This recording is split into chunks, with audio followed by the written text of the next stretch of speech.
The sound of his hand connected with her face echoed through the penthouse like a gunshot, but it was his words. "She means more to me than you ever will." That truly shattered Elena Morrison's world into 1,000 irreparable pieces. Elena's cheek burned, but not as fiercely as the humiliation that scorched through her chest. She stumbled backward, her designer heel catching on the Persian rug that she'd personally selected when they'd moved into this apartment 3 years ago. Welcome to this episode of Abusive Husband. Before we begin, please click the like button and subscribe to the channel. Your support helps give a voice to women who need to be heard. 3 years of playing the perfect wife. 3 years of ignoring the signs. 3 years of loving a man who had just struck her to defend another woman. "Marcus, please." The words barely escaped her lips before he raised his hand again. "Don't you dare speak about Jessica that way." Marcus's face was contorted with rage, but behind it, Elena could see something worse. Indifference. Complete and utter indifference to her pain. "You have no right to judge her, to judge us." Elena's hand trembled as she touched her face, feeling the heat radiating from where his palm had made contact. In the 6 years they'd been together, Marcus had never laid a hand on her. He'd been cold lately, distant, but never violent. Not until she confronted him about the woman she'd seen him with at the restaurant downtown. Not until she dared to speak the mistress's name aloud. "I'm your wife," Elena whispered, hating how broken she sounded. "I'm the one you made vows to." Marcus laughed, and the sound was cruel. "Vows? You want to talk about vows? What about the vow to be supportive? To be interesting? To be someone worth coming home to?" He loosened his tie, that expensive silk tie she'd given him for their anniversary last month. "Jessica understands me. She appreciates me. She doesn't nag me the second I walk to the door about where I've been or who I've been with. Because she's the reason you're never home." Elena's voice rose despite herself. "I gave up everything for you, Marcus. My job, my friends, my family. I moved across the country to support your career." His eyes flashed dangerously. "Nobody asked you to sacrifice anything. You chose to be mediocre. You chose to make me your entire world, and that's suffocating. Elena, that's why I need her. She has her own life, her own ambitions." The tears came then, hot and unbidden. Elena had held them back through the discovery of the affair, through hiring the private investigator, through finding the hotel receipts and the text messages. She'd held them back through the confrontation, when she'd finally presented him with the evidence. But now, with her face throbbing and her husband's hatred palpable in the air between them, she couldn't hold back anymore. "Get out," Marcus said, his voice dropping to a deadly calm. "Get out of my sight. I can't even look at you right now." "This is my home, too," Elena protested weakly. "Is it?" He pulled out his phone, typing rapidly. "This penthouse is in my name. The car you drive? Mine. The credit cards you use? Mine. Everything you have is because of me. Elena, don't forget that." The cruelty of it stole her breath. She left her promising career in marketing to support his rise through the corporate ranks. She played hostess to his colleagues, smiled through countless dinners where they discussed business she wasn't allowed to be part of, maintained the perfect home he could be proud of. And now he was reducing her to nothing more than a dependent. "I need you to understand something," Marcus continued, pocketing his phone. "Jessica is going to be part of my life. Whether you accept that or not is up to you. But if you ever speak about her disrespectfully again, if you ever try to interfere with what we have, there will be consequences." Today was just a warning. Elena stared at the man she'd married, searching for any remnant of the person who'd promised to love and cherish her. The man who'd gotten down on one knee in Central Park and told her she was his forever. That man was gone, if he'd ever existed at all. "I'm leaving," she said quietly, with more strength than she felt. "Not because you're telling me to, but because I deserve better than this."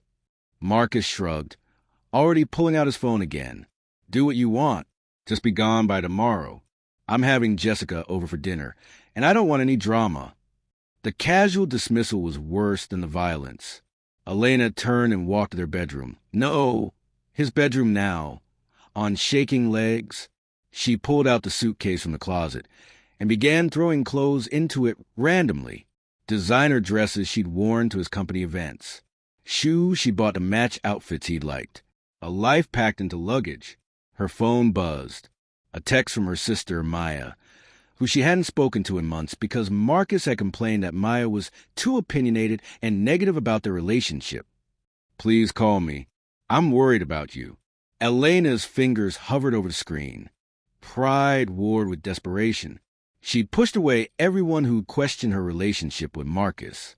Her parents had never particularly liked him, said he was too controlling, too self-absorbed. Her best friend from college had stopped calling after Elena had canceled on her one too many times because Marcus had needed her to attend some function. Even Maya, her baby sister who'd looked up to her, had grown distant after Elena had missed her college graduation because Marcus had booked them a surprise vacation that same weekend. She couldn't call Maya. Couldn't admit that everyone had been right about Marcus all along. Instead, Elena finished packing in silence. She could hear Marcus on the phone in the living room, his voice warm and affectionate, in a way it hadn't been with her in years. No, baby, it's fine. She's leaving. Tomorrow night, I promise. I'll make your favorite. Yeah, the risotto. I know. I can't wait to see you either. Each word was a knife to Elena's already bleeding heart. She zipped up her suitcase, grabbed her purse, and walked back to the living room without looking at Marcus. He didn't even pause his conversation to acknowledge her departure. The elevator ride down from the penthouse felt like descending into a new reality. When the doors opened to the lobby, Elena realized she had nowhere to go. She couldn't use the credit cards. Marcus would cancel them. The car was his. She had maybe $200 in cash in her wallet, money she'd saved from her allowance. Allowance. She was a 31-year-old woman who'd been given an allowance by her husband. The doorman, Robert, gave her a sympathetic look as she wheeled her suitcase across the marble floor. He'd probably heard the fight. The penthouse wasn't as soundproof as Marcus liked to think. Mrs. Morrison, do you need me to call you a cab? Robert asked gently. Please, she managed. While she waited, Elena finally called Maya. Her sister answered on the first ring. Elena? Thank God. I've been so worried. Can I stay with you? The words tumbled out before Elena could second-guess them. Just for a few days until I figure things out? Of course. What happened? Are you okay? Elena looked down at her left hand, at the 3-carat diamond ring that suddenly felt like a shackle. I'm leaving Marcus. Maya's intake of breath was sharp. I'm so proud of you. Where are you now? At the building. There's a cab coming. Come straight here. Do you have money for fare? Elena hadn't even thought about that. I have some cash. The fare from Manhattan to Brooklyn is going to be at least $50.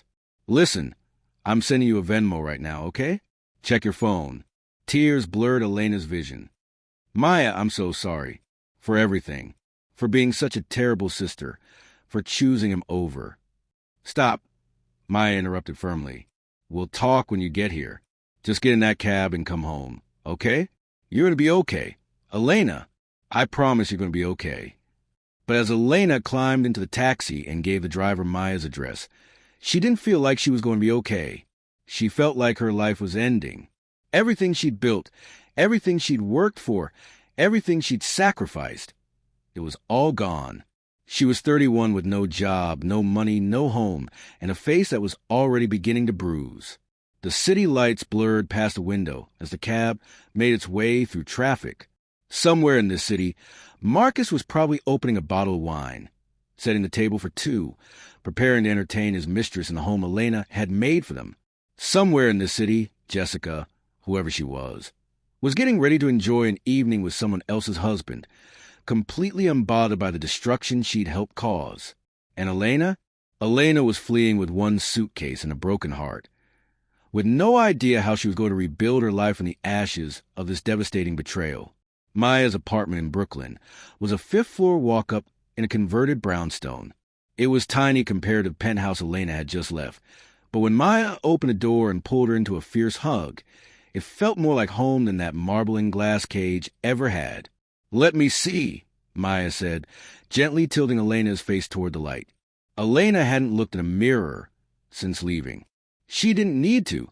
She could feel the swelling on her cheekbone. see the horror in her sister's eyes. "That bastard," Maya breathed.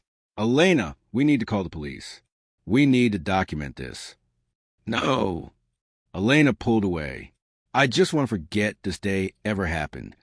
"You can't just forget. This is assault. You need to." "Please, Maya." Elena's voice cracked. "Please, can we just... not tonight? Tonight, I just need to fall apart. Tomorrow I'll deal with everything else." Maya studied her for a long moment, then nodded slowly. "Okay, but we're taking photos at least. And tomorrow, we're figuring out your next steps." She guided Elena to the small couch. "Have you eaten?" Elena couldn't remember. Had she eaten today? This morning felt like a lifetime ago. She shook her head. Maya disappeared into the tiny kitchen and returned with a bowl of soup and some bread. "Eat. Then we'll get you set up in the guest room." She paused. "Well, the room that will be the guest room once I move all my painting supplies." Despite everything, Elena felt a small smile tug at her lips. Maya had always been artistic, dreaming of being a professional painter someday. Marcus had called it unrealistic and childish. But looking around the small apartment, Elena saw her sister's work everywhere. Vibrant canvases filled with color and life, so different from the sterile, neutral tones Marcus had insisted on for the penthouse. "Your work is beautiful," Elena said softly. "It's really beautiful, Maya." Her sister's eyes shone with emotion. "Thanks. I've actually been doing pretty well. Sold a few pieces at a gallery in Manhattan last month. It's not enough to quit my day job, but it's a start." She sat down next to Elena. "But we're not here to talk about me. Tell me everything." So Elena did. Between bites of soup, she told her sister about the slow erosion of her marriage, how Marcus had gradually isolated her from friends and family, how he convinced her to quit her job, saying his salary was more than enough and that she should focus on supporting his career, how she'd felt herself shrinking, becoming smaller and smaller to fit into the shape of the wife he wanted. She told Maya about finding the text messages 3 weeks ago. The "I can't stop thinking about you." And last night was incredible messages that had made Elena's world tilt on its axis. About hiring the private investigator who confirmed what she'd already known. Marcus had been seeing Jessica Hartley, a vice president at his company, for nearly 8 months. 8 months, Elena whispered. "He's been lying to me for 8 months."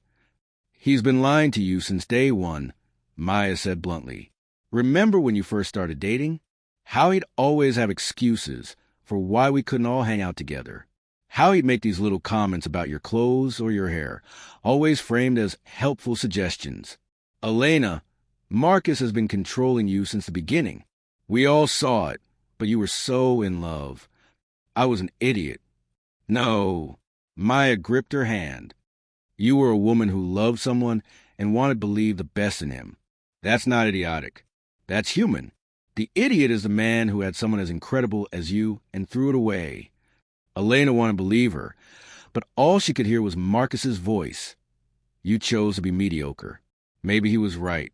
Maybe she had let herself become boring, dependent, exactly the kind of woman a man like him would want to trade in for an upgrade. "Stop," Maya said, as if reading her mind. "I can see you spiraling. Whatever you're thinking right now, whatever he made you believe about yourself, it's a lie. You are smart, talented, kind, and strong. Stronger than you know, or you wouldn't have walked out today."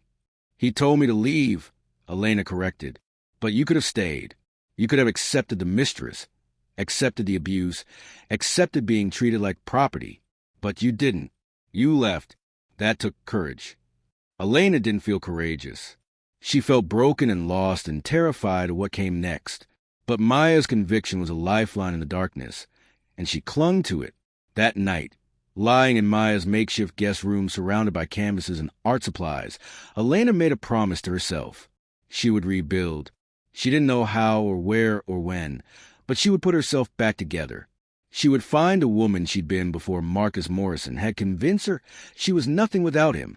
She just had no idea that the path to rebuilding would begin with a chance encounter that would change everything. The next morning, Elena woke to sunlight streaming through unfamiliar windows and, for a blissful moment, forgot where she was. Then it all came crashing back. The fight, the violence, the revelation that her marriage was truly over. Her hand automatically went to her face, feeling the tender swelling on her cheek. She could hear Maya moving around in the kitchen, the smell of coffee drifting through the apartment. Elena forced herself out of bed, catching her reflection in a small mirror on the wall. The bruise was worse than she'd expected, a purple-yellow bloom spreading across her cheekbone. Proof, if she'd needed it, that yesterday had really happened. Morning, Maya said when Elena shuffled into the kitchen. Coffee's ready. And before you ask, yes, I took photos last night after you fell asleep. You were exhausted, and I wasn't going to wait for that evidence to fade. Maya, no arguments. You don't have to do anything with them right now, but you'll have them if you need them. She pushed a mug of coffee across the small kitchen counter. Now, let's talk practical matters. Money lawyer, what's next? Elena wrapped her hands around the warm mug. I don't have money for a lawyer. I don't have money for anything. Everything was in Marcus's name. What about your own accounts? From before you got married. I closed them. Marcus said it would be easier to manage our finances together. One checking account, one savings account, all under his name with me as an authorized user. Maya's jaw tightened. That's financial abuse, Elena. You know that, right? Elena had never thought about it in those terms, but hearing out loud, she couldn't deny it. I thought I was being a good wife, a supportive partner. A partnership means equal footing, what you described as control. Maya pulled out her laptop. Okay, here's what we're going to do. First, I'm lending you money. Don't argue, she added when Elena opened her mouth to protest. I've been saving and I want to help. Second, we're going to find you a lawyer who specializes in divorce and domestic violence cases. Third, we're getting you a job. I haven't worked in 3 years. Who's going to hire me? Someone who recognizes talent when they see it. Elena, you were a rising star at that marketing firm before you quit. You won awards for your campaigns. That doesn't just disappear because you took time off. Elena wanted to believe her, but doubt gnawed at her. 3 years was a long time in the marketing world. Technologies changed, trends shifted. She'd probably be starting from scratch. Let's just take it one day at a time, Maya said gently. Today, we get you set up with a lawyer. Then we'll worry about the rest. They spent the morning researching divorce attorneys in New York. Maya made call after call, explaining Elena's situation, asking about payment plans and initial consultations. By early afternoon, they'd secured an appointment for the next day with Sarah Chun, an attorney who specialized in high-conflict divorces and had experience with domestic violence cases. Thank you, Elena said for what felt like the 100th time. Maya, I don't know how I'll ever repay you. You already have, her sister replied. You got out. That's all the repayment I need. Elena's phone buzzed. She'd been ignoring it all morning, knowing it was probably Marcus with demands or accusations. But when she glanced at the screen, she saw it was from an unknown number. This is Jessica. We need to talk. Meet me at Café Lucerne at 3 p.m. Come alone. Elena's blood ran cold. She showed the message to Maya, whose expression hardened. Don't go, Maya said immediately. It's probably a trap. She's going to try to manipulate you, or worse. But Elena felt a strange pull of curiosity. She wanted to see the woman her husband had chosen over her, wanted to understand what Jessica had that she apparently didn't. I need to go, she said quietly. Then I'm coming with you, she said alone. And I don't care what she said. Maya's voice was firm. You're not meeting your husband's mistress by yourself. I'll sit at a different table, but I'm going to be there. Elena could have argued, but the truth was, she was grateful. The thought of facing Jessica alone made her stomach churn. Café Lucerne was in a trendy part of Manhattan, the kind of place Elena used to frequent before Marcus had decided her social life was getting in the way of supporting his career. She and Maya arrived 15 minutes early, and Maya positioned herself at a corner table with a clear view of where Elena sat near the window. At exactly 3 o'clock, Jessica Hartley walked through the door. Elena had seen photos, of course, from the private investigator's report, but seeing her in person was different. Jessica was striking, tall, with auburn hair pulled into a sleek ponytail. wearing a tailored business suit that screamed success and confidence. She looked like exactly the kind of woman who belonged on Marcus's arm at corporate events. "Elena," Jessica said, sliding into the seat across from her. Her eyes flickered to Elena's bruised face, and something complicated crossed her expression. "Thank you for coming. What do you want?" Elena kept her voice steady despite the tremor in her hands. Jessica folded her hands on the table. "I want to explain, and I want to apologize." Of all the things Elena had expected, an apology wasn't one of them. "Apologize? I didn't know," Jessica said quietly. "When Marcus and I started this, he told me his marriage was already over. He said you two were living separate lives, that you both agreed to stay together for appearance's sake until after his promotion. He made it sound like a business arrangement, not a real marriage." Elena laughed bitterly. "And you believed him?" "I wanted to," Jessica admitted. "I've been divorced for 2 years. My ex-husband cheated on me, left me for his secretary, the most cliché thing in the world. When I met Marcus, he seemed different. Attentive, successful, understanding.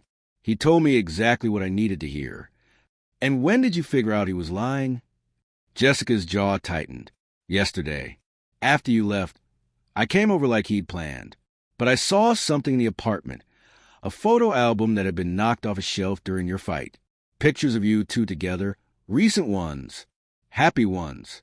Or at least you looked happy." She paused. "And then I saw your face when you opened the door this morning to get something you've forgotten. I saw the bruise."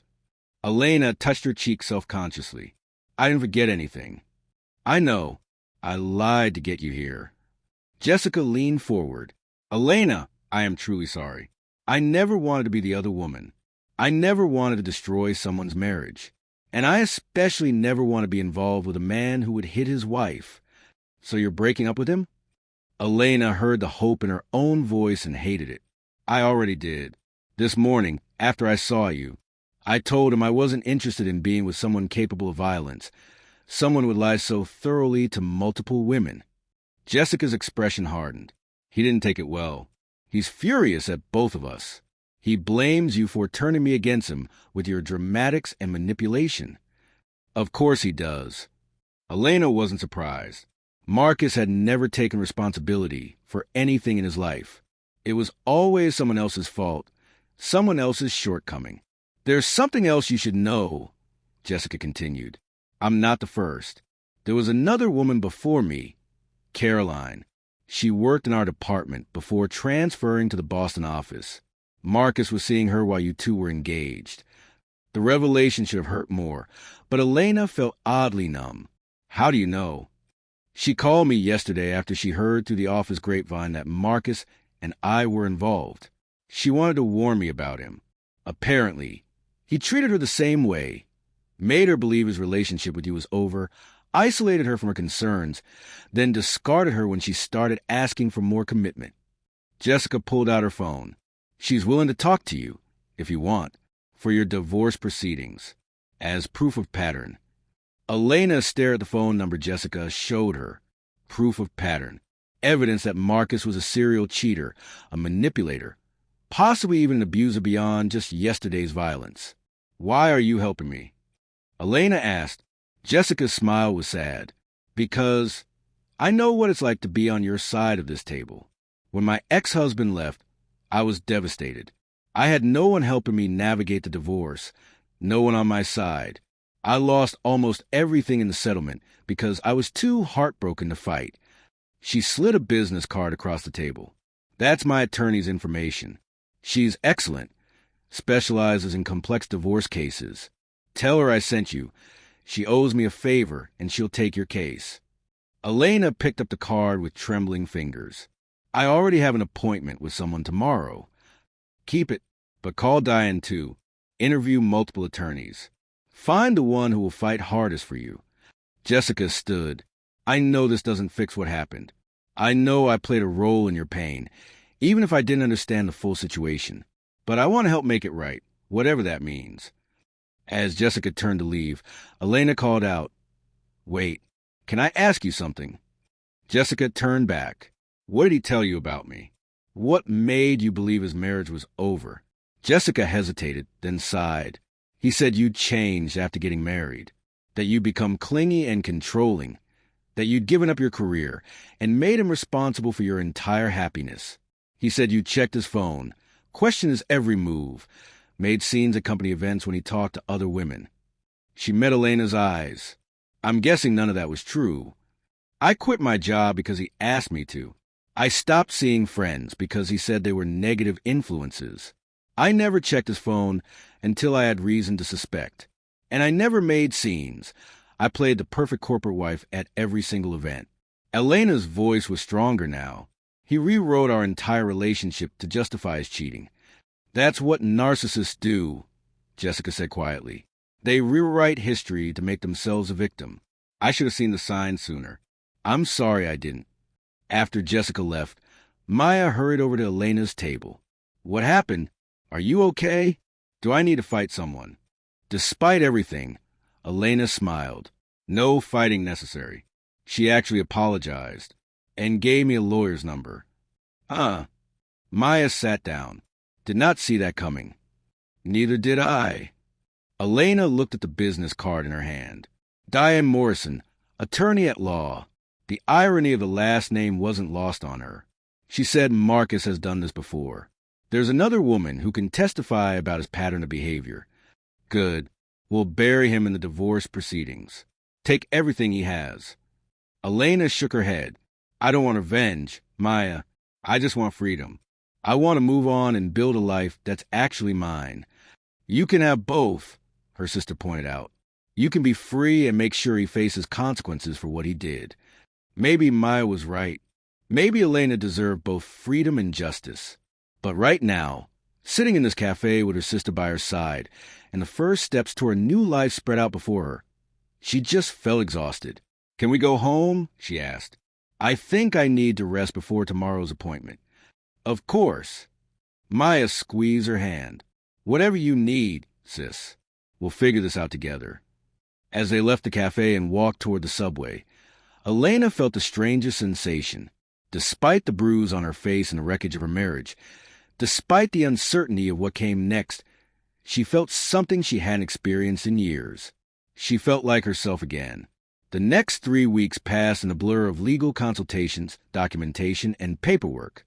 Elena met with both Sarah Chun and Diane Morrison, ultimately choosing Diane after consultation that left her feeling heard and empowered rather than pitted. Diane was fierce, strategic, and determined to ensure Marcus paid for his actions both literally and figuratively. New York is an equitable distribution state, Diane explained in their second meeting. That means marital assets get divided fairly, not necessarily equally. But in your case, we have leverage. The domestic violence, the adultery, your career sacrifice, all of that plays in our favor. They filed for divorce, including a temporary restraining order that barred Marcus from contacting Elena directly. He was furious, according to Diane, and had hired an aggressive attorney of his own. But Elena felt protected behind the wall of legal expertise her attorney provided. Maya's apartment became a haven and a war room. During the day, Elena worked on rebuilding her professional portfolio, updating her resume, and reaching out to old contacts in the marketing world. In the evenings, she and Maya would cook dinner together and talk for hours, rebuilding the sisterly relationship that had frayed during Elena's marriage. I miss this, Elena said one evening as they chopped vegetables for stir-fry. I missed having someone to just be with. Marcus always made everything feel like performance. That's because he's a narcissist, Maya replied, tossing chicken into a hot pan. Everything is about image with people like him. Meanwhile, real life, messy, imperfect, beautiful real life, is happening all around them and they can't even see it. Elena's phone buzzed with an email notification. Her heart skipped when she saw the sender. Adrian Chun, her former boss at Morrison & Associates. No relation to her attorney, but still, seeing that name stirred up complicated emotions. Elena, I heard you're back in the job market. I don't know what happened, but I wanted to reach out. We've missed you these past 3 years, and I've been following your LinkedIn updates. If you're interested, I'd love to discuss some opportunities we have opening up. Can you come in for coffee this week? Best, Adrian. Oh my God, Elena breathed. What? Maya leaned over to read the email. Oh my God. Elena, this is huge. Morrison and Associates is one of the top marketing firms in the city. I know, but Elena's old insecurities surfaced. It's been 3 years. What if I'm not good enough anymore? What if I embarrass myself? Stop it. Maya pointed the spatula at her. You are not the woman Marcus convinced you to be. You're talented and experienced, and Adrian clearly thinks so too, or she wouldn't have reached out. Elena read the email again, then a third time. Finally, she hit reply. Adrian, I would love to meet for coffee. I'm available this week. Thank you for thinking of me. Elena, she hit send before she could second-guess herself. That's my sister. Maya cheered, and they finished cooking dinner with a renewed sense of hope floating in the air. The coffee meeting was scheduled for Thursday at a cafe near Morrison and Associates offices. Elena spent 2 days preparing, researching current marketing trends, studying successful campaigns from the past year, reminding herself of everything she used to know and love about this work. On Thursday morning, she stood in front of Maya's full-length mirror, studying her reflection. The bruise had faded to a yellowish shadow that makeup could mostly cover. She borrowed one of Maya's blazers. Her old professional clothes felt like they belonged to a different person, and styled her hair in a simple, confident way. You look amazing, Maya said from the doorway. Go show them what they've been missing. Adrian was already at the cafe when Elena arrived, looking exactly as Elena remembered, sharp, stylish, with an energy that suggested she was always 3 steps ahead of everyone else. Elena! Adrian stood and pulled her into a hug. It's so good to see you. You look great. They settled into a corner booth, and after exchanging pleasantries, Adrian got straight to business. I'll be honest with you. When you left, we were devastated. You were one of our rising stars. I never quite understood why you walked away from such a promising career. She paused delicately. I heard you got married? I did. I'm getting divorced now. Elena met Adrienne's eyes steadily. I made some choices I regret, including leaving Morrison and Associates. But I'm ready to work again, and I'm ready to prove that I haven't lost my edge. Adrian smiled. That's exactly what I wanted to hear. We have a senior account manager position opening up. It's a step up from where you were when you left, but I think you can handle it. The role involves managing our luxury brand accounts, leading a small team, and developing strategic campaigns for clients with budgets in the 7-figure range. Elena's pulse quickened. This was more than she'd hoped for. I'm definitely interested. Good, because I'm going to be honest. You're not the only candidate, but you're the one I want. You have something the others don't. Genuine passion for the work and a creative vision that's rare in this industry. Adrian pulled out a folder. This is preliminary information about the role, salary range, benefits. Look it over, and if you're still interested, we'll set up a formal interview with the partners next week. Elena took the folder with trembling hands.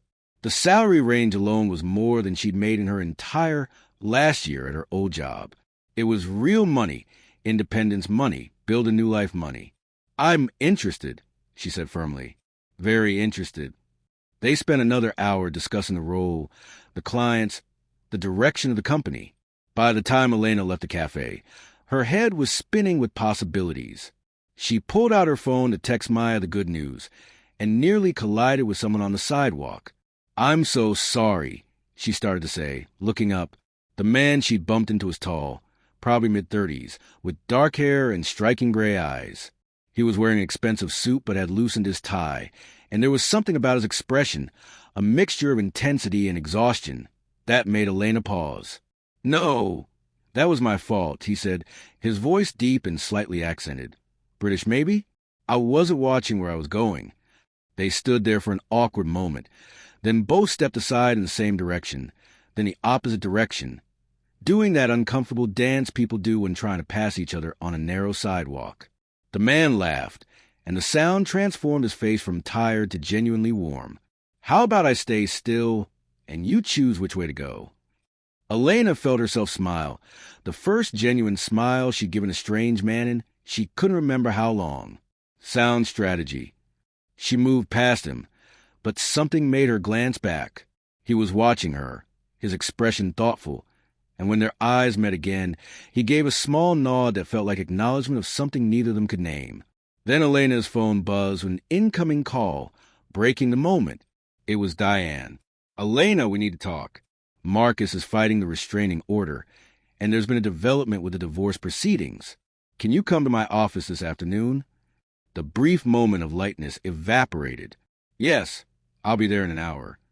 She hailed a cab, trying to hold on to the hope from a meeting with Adrian, even as anxiety about Marcus's legal maneuvering crept in. What new nightmare was he cooking up now? At Diane's office, Elena learned that Marcus was claiming she'd been the abusive one in the relationship, that she'd fabricated the bruise somehow, that she'd been controlling and manipulative throughout their marriage. He was painting himself as a victim of an unstable, vindictive woman. It's typical abuser behavior, Diane explained, her expression grim. They flipped the script, accused the victim of being the perpetrator. But we have evidence on our side. The photos, Jessica's testimony about his lies, Caroline's testimony about his pattern of behavior with other women. He won't win this, Elena, but it's going to get uglier before it gets better. Elena felt the familiar weight of despair trying to settle on her shoulders, but this time she pushed it away. She'd survived leaving Marcus. She'd survived these past 3 weeks of uncertainty. She would survive this too. "Let him try," she said quietly. "I'm done being afraid of him." Diane smiled approvingly. "That's the spirit. Now, let's go over your deposition prep." Adrian and 2 senior partners, presenting a mock campaign for a hypothetical luxury watch brand that she'd spent the entire weekend developing. She'd forgotten how much she loved this.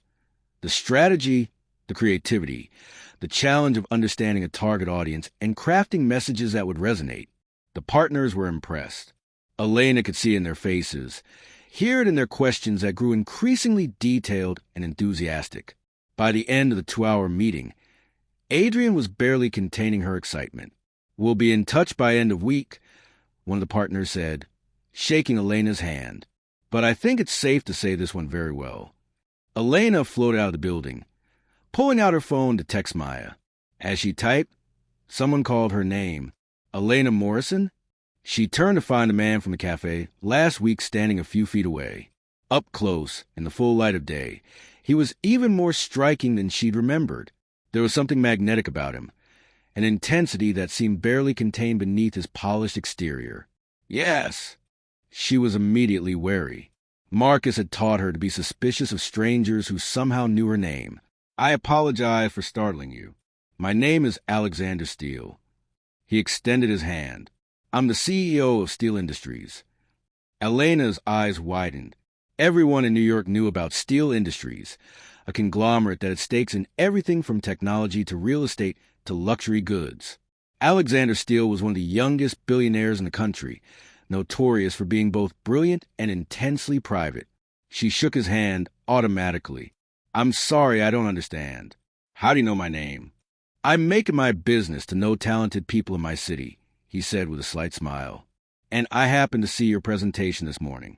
Morrison and Associates does some work for one of my companies, and I was in the building for a meeting when I heard your pitch through an open door." Elena felt her face flush. "You were eavesdropping on my interview?" "Unintentionally," he said, though his eyes suggested otherwise. "But I'm glad I did. Your campaign concept for that watch brand, brilliant. Strategic, emotionally resonant. Exactly the kind of thinking I look for." "Thank you, but—" "Have dinner with me," he said abruptly. "Tomorrow night. There's an opportunity I'd like to discuss with you." Elena's warning bells rang louder. "Mr. Steele, I appreciate the interest, but I'm not looking for— that is, I'm in the middle of a divorce, and I'm not—" "This is business," he interrupted gently. "Purely business. I have a proposition that I think will interest you, but I prefer to discuss it away from here." He pulled out a card. "My assistant's number. Call her with your decision by end of day. The reservation is for 8 o'clock at 11 Madison Park." He turned and walked away before Elena could form a response, leaving her standing on the sidewalk with his business card in her hand and a dozen questions swirling in her mind. 11 Madison Park was one of the most exclusive restaurants in New York. The kind of place Marcus had always promised to take her, but never did. And Alexander Steele wanted to discuss business with her there? She called Maya immediately. Absolutely not, was her sister's first response. You don't know this man. He could be dangerous. He's Alexander Steele. He's literally a public figure. Rich people can be creepy too. What does he want with you? He said business opportunity. He saw my interview presentation and was impressed. Or he's using that as a line to, Elena, you just got out of an abusive marriage. Maybe you should wait before meeting strange men for dinner, no matter how rich and supposedly legitimate they are. Elena knew Maya was right. It was too soon, too risky, too much potential for disaster. But something about Alexander Steele had intrigued her, not in a romantic way. She wasn't ready for that, might never be ready for that again. But in a professional sense, the man ran a billion-dollar empire. If he genuinely had a business proposition, she'd be foolish not to at least hear him out. I'll meet him in a public restaurant with lots of witnesses, Elena said. And I'll have my phone on the whole time with your number on speed dial. If anything seems off, I'll leave immediately. Maya sighed. Fine, but I'm tracking your location, and if I don't hear from you every 30 minutes, I'm calling the police. Deal. Elena called the number on the card. A crisp, professional voice answered. Mr. Steele's office. This is Elena Morrison. Mr. Steele invited me to dinner tomorrow to discuss a business opportunity. I'm calling to confirm. Ah, yes, Ms. Morrison. Mr. Steele is expecting your call. I have you confirmed for tomorrow, 8 p.m. at 11 Madison Park.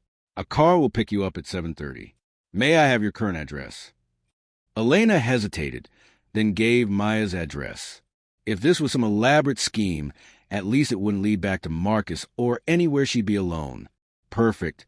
The driver will call when he arrives. Is there anything you'll need for meeting? Any materials you'd like prepared? No, I don't even know what the meeting is about. There was a smile in the assistant's voice. Mr. Steele does like to keep things intriguing. Have a good evening, Ms. Morrison. After hanging up, Elena stared at her phone, wondering what she'd just agreed to. But underneath the uncertainty was something else. Excitement. For the first time in years, her life felt like it was moving forward rather than standing still. She was interviewing for jobs, standing up to her ex-husband, and now meeting with one of the most powerful businessmen in New York. The Elena who'd fled the penthouse 3 weeks ago wouldn't have recognized this version of herself. And that, Elena decided, was a very good thing. The black car that arrived at 7:30 the next evening was exactly what Elena expected. Sleek, expensive, with a professional driver who held the door open for her without a word.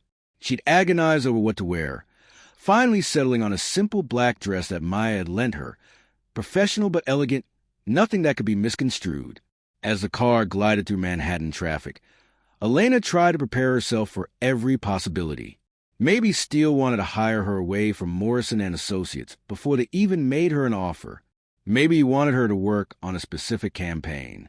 Maybe this entire thing was a weird test or some rich person's idea of entertainment. She texted Maya, in the car, still alive, will check in from restaurant. Maya's response was immediate. I have 911 pre-dialed. Be safe. 11 Madison Park was everything Elena had imagined and more.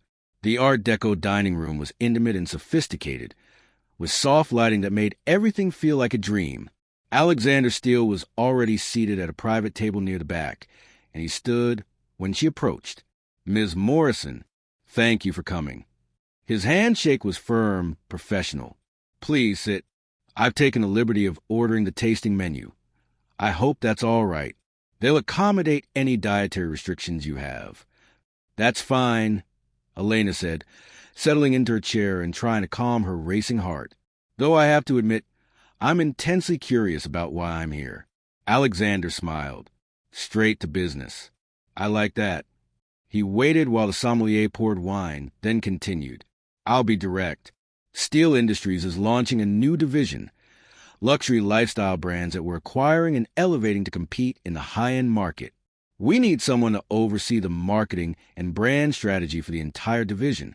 Someone creative, strategic, and hungry enough to build something from the ground up. Elena's mouth went dry.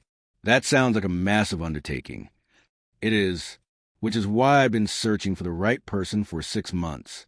Then I heard your presentation yesterday, and I knew you're exactly what I've been looking for.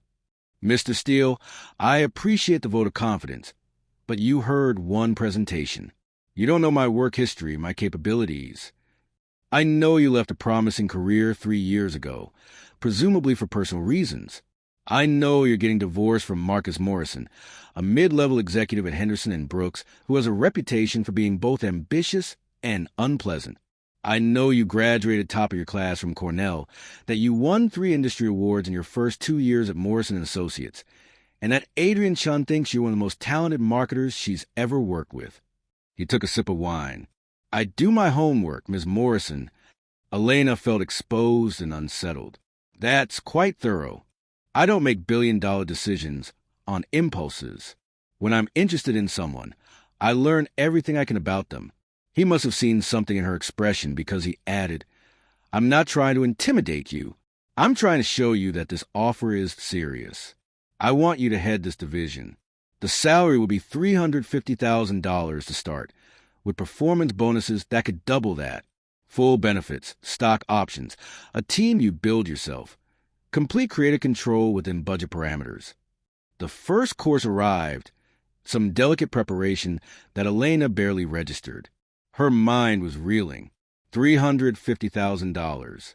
That was more than she'd imagined, making even at the peak of her career. That's extremely generous, she managed. It's market rate for the position and your talent level. Actually, it's slightly below market, which is why the stock options are so substantial. If you help build this division into what I envision, you'll be very wealthy in your own right within 5 years. Why me? Elena asked bluntly. You could have anyone. Why offer this to someone you don't know, who hasn't worked in 3 years? Alexander was quiet for a moment, studying her. Can I be honest with you, Ms. Morrison? Please. Thank you for watching. Please follow for part 2, and don't forget to like and subscribe. Your voice matters. Comment where you're watching from. See you in the next episode.